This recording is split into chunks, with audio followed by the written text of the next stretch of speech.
قال رحمه الله تعالى فيما نقله عن معاذ رضي الله عنه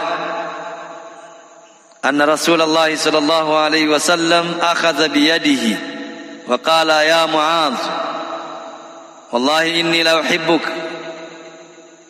ثم أوصيك يا معاذ لا تدعن في دبر كل صلاة تقول اللهم أعني على ذكرك وشكرك وحسن عبادتك حديث صحيح رواه أبو داود والنسائي بإسناد صحيح.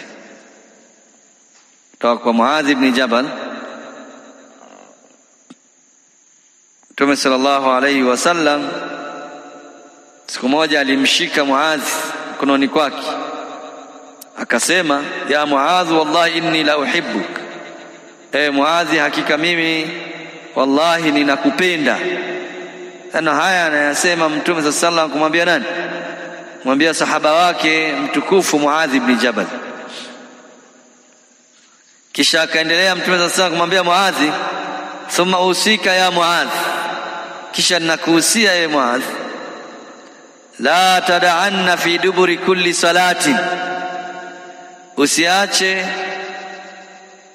baada ya kila sala yako unayosali taqul, kusema Allahumma a'inni ala dhikrika, Allah nisaidie mimi juu ya utajo wako, bimaana nikutaje sana, nisaidie niwe na kutaja sana.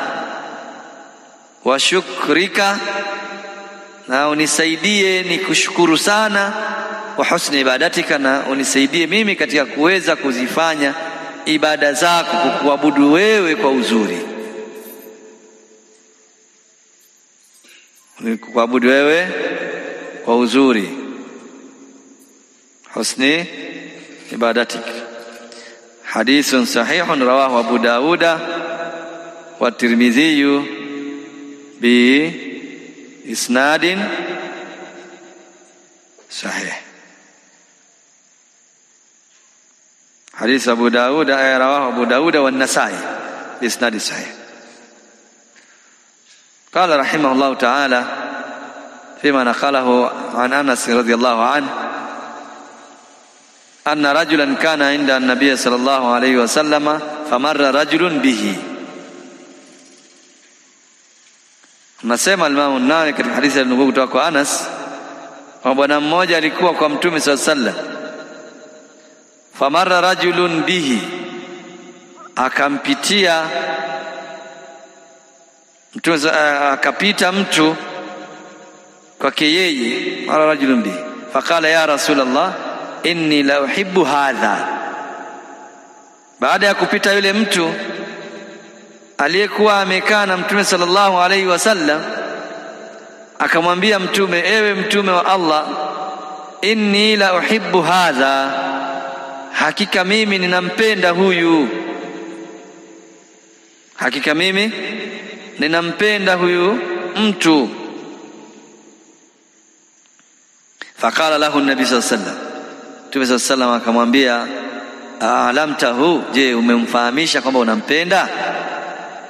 Qala la, akasema hapana, sijamfahamisha. Qala a'limhu, Mtume sallallahu alaihi wasallam akamwambia mfahamishe. Qal a'limhu, Mtume akamwambia mfahamishe kama unampenda. Falahiqahu faqal, akakutana naye yule mtu akamwambia, inni uhibbuka fillah, hakika mimi ninakupenda kwa ajili ya Allah, hakika mimi ninakupenda kwa ajili ya Allah. Faqal, yule bwana akamjibu, ahabbaka Allah, ahabbaka alladhi ahbabtani lah, akupende yule ambaye aliyekufanya unipende kwa ajili yake. Lahu bima li ajli. Wazi. Na hapa kuna faida ambaye al-Imam an-Nawawi rahimahullah ta'ala aliona kabla ya kuleta hizi hadithi, akaweka mlango unaosema babu fadli al-hubbi fillah. Kuna mtu kumpenda na kumpenda kwa ajili ya Allah. Watu wanapendana lakini Mapenzi ni fadhila ni yale kwa ajili ya Allah. Kimpenda mtu kwa ajili ya maasi, haya si mapenzi ni fadhila. Wazi? Kimpenda mtu kwa ajili ya maslahi ya kidunia, biashara, haya si mapenzi kwa ajili ya Allah. Mapenzi ni fadhila, ni mapenzi kwa ajili ya Allah subhanahu wa ta'ala. Walhathu alayhi, na kuhimiza hilo, kama jambo hili lenye ubora na fadhila ni jambo linalohimizwa Waislamu wawe nalo, nifanye hili. Waislamu wapendane kwa ajili ya Allah, usipatikane chuki baina ya Waislamu, wasaidiane Waislamu. Almu'minu walmu'min kalbunyan yashuddu ba'dhuhum ba'dha. Muumini na muumini ni kama jengo, yanaposhikana yanakazana na kutiana nguvu baadhi yao kwa baadhi yao.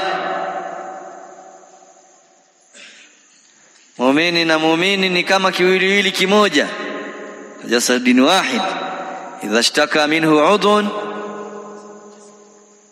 Kiwiliwili kinapoumia katika sehemu moja, kama kidole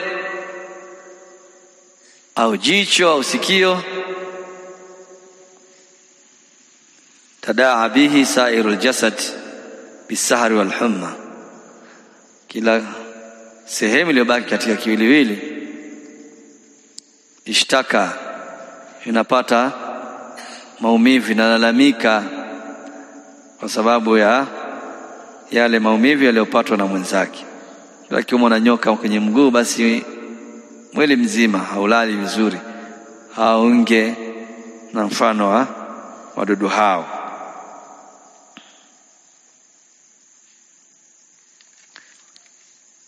Kwa hiyo